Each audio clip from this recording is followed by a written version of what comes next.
নানান গল্পে আর ছন্দে ইউরোপের পাট চুকিয়ে কয়েক বছর ধরে ক্রিস্টিয়ানো রোনালদো খেলছেন সৌদি আরবে। প্রো-লিগের দল আর নাসেরের হয়ে দুর্দান্ত ফর্মে আছেন তিনি। এরই মধ্যে পর্তুগিজ মহাতারকাকে নিয়ে চমকপ্রদ এক তথ্য দিয়েছেন রোনালদোর সাবেক আল নাসের সতীর্থ গোলকিপার ওয়ালিদ আবদুল্লাহ। ওয়ালিদ জানিয়েছেন, ইসলাম ধর্ম গ্রহণের ব্যাপারে আগ্রহ দেখিয়েছেন রোনালদো। হঠাৎ এমন খবরে বিশ্ব মুসলিম সমাজে চলছে নানা আলোচনা।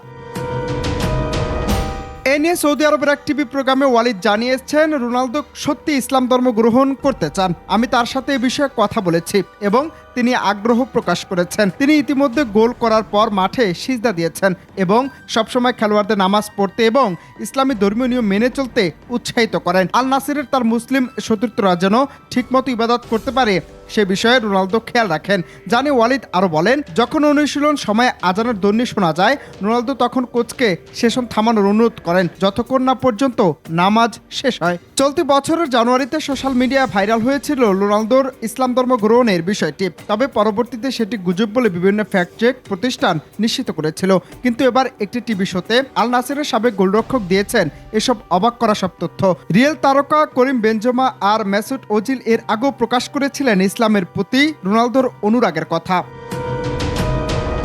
তবে রোনালদো ইসলাম ধর্ম গ্রহণ করুক বা না করুক, তার বিনম্রতা, শৃঙ্খলা এবং খেলোয়াড় হিসেবে তার প্রতিশ্রুতি তাকে এই পর্যায়ে নিয়ে এসেছে বলে মন্তব্য করেছেন আল নাসেরের সাবেক গোলরক্ষক ওয়ালিদ আবদুল্লাহ। অনন্ত হাসান মাসুদ, বাংলা টিভি।